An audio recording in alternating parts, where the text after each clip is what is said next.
সূরা আন-নাজিআত। বিসমিল্লাহির রহমানির রহিম। রহমান রহিম আল্লাহ তাআলার নামে। ওয়ান-নাজিআতি গরকা। শপথ সেই ফেরেশতাদের যারা নির্মমভাবে অবিশ্বাসীদের আত্মা ছিনিয়ে আনে। ওয়ান-নাশিতাতি নাশতা। শপথ সেই ফেরেশতাদের যারা সহজভাবে নেককারদের রূহ খুলে দেয়। ওয়াস-সাবিহাতি সাবহা। শপথ সেই ফেরেশতাদের যারা আমার হুকুম তামিল করার জন্য সাঁতরে বেড়ায়। ফাস-সাবিকাতি সাবকা।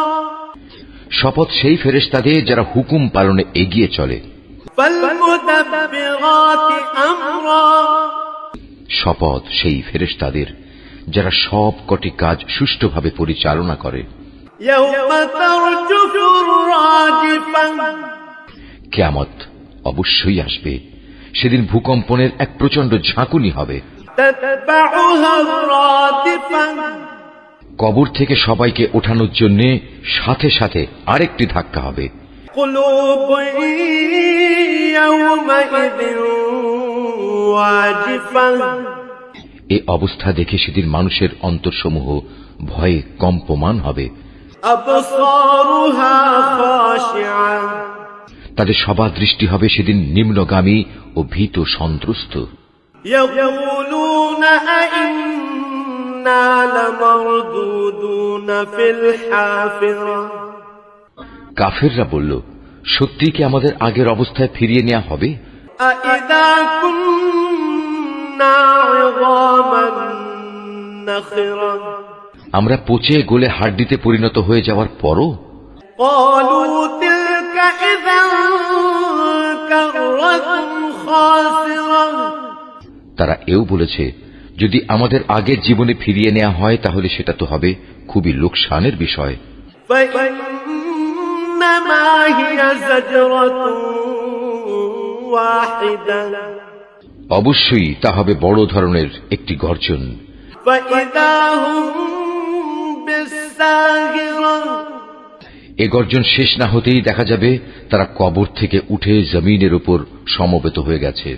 হাল আতাকা হাদিসু মূসা।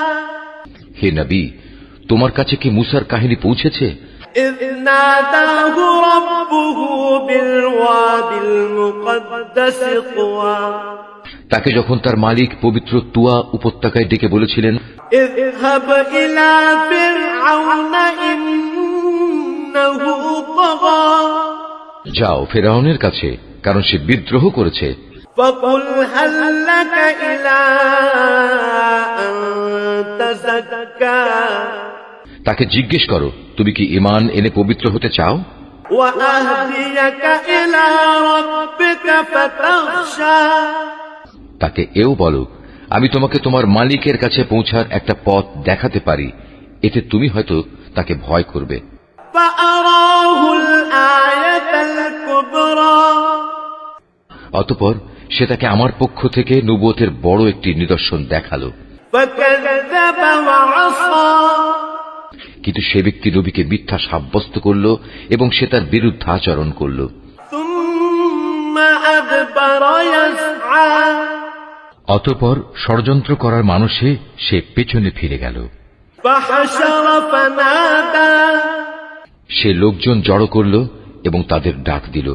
فقال أنا ربكم الأعلى। তারপর বলল, আমি হচ্ছে তোমাদের সবচেয়ে বড় রব। فأخذه الله نكال الآخرة والأولى। অবশেষে আল্লাহ তাআলা তাকে আখিরাত ও দুনিয়ার আযাবে পাকড়াও করলেন। إن في ذلك لعبرة لمن يخشى। অবশ্যই এমন সব লোকের জন্য এতে শিক্ষার নিদর্শন রয়েছে যারা আল্লাহ তাআলাকে ভয় করে। أأنتم أشد خلقا أم السماء بناها؟ তোমরা বলো, তোমাদের দ্বিতীয়বার সৃষ্টি করা কি বেশি কঠিন, না আকাশ সৃষ্টি করা বেশি কঠিন?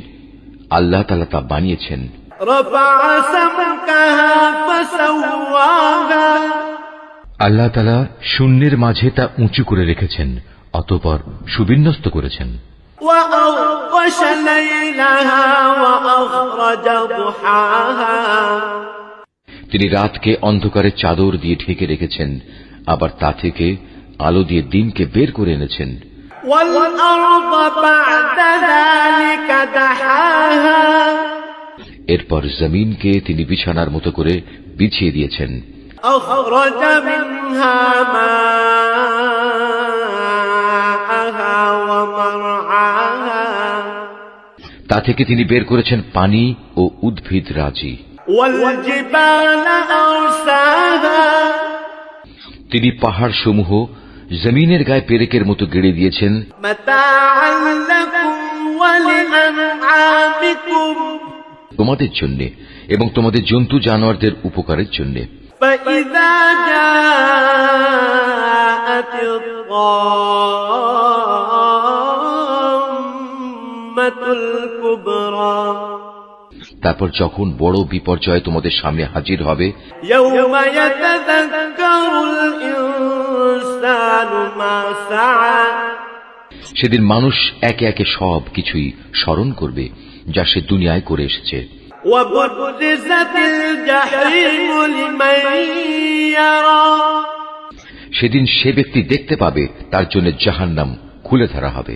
فأما من طغى অতঃপর যে ব্যক্তি সীমা লঙ্ঘন করেছে وآثر الحياة الدنيا এবং পরকালের তুলনায় দুনিয়ার জীবনকেই অগ্রাধিকার দিয়েছে, فإن الجحيم هي المأوى জাহান্নামী হবে তার একমাত্র আবাসস্থল। وأما من خاف مقام ربه ونهى النفس عن الهوى আবার যে ব্যক্তি তার মালিকের সামনে দাঁড়ানোর এ দিনকে ভয় করেছে এবং এ ভয়ে নিজের নফসকে কামনা বাসনা থেকে বিরত রেখেছে, فإن الجنة هي المأوى অবশ্যই জান্নাত হবে তার ঠিকানা। يسألونك عن الساعة أيان مرساها তারা তোমার কাছে জানতে চায় কিয়ামত কখন সংঘটিত হবে। فيما أنت من ذكراها তুমি তাদের বলে দাও, সে সময়ের কথা বর্ণনা করার সাথে তোমার কি সম্পর্ক তা তুমি জানবে কি করে। إلى ربك منتهاها তার আগমনের চূড়ান্ত জ্ঞান একমাত্র তোমার মালিকের কাছেই রয়েছে। إنما أنت منذر من يخشاها তুমি হচ্ছ সাবধানকারী সে ব্যক্তির জন্য যে একে ভয় করে। كأنهم يوم يرونها لم يلبثوا إلا عشية أو ضحاها যেদিন এরা কিয়ামত দেখতে পাবে সেদিন এদের মনে হবে তারা এক বিকাল অথবা এক সকাল পরিমাণ সময় দুনিয়ায় অতিবাহিত করে এসেছে।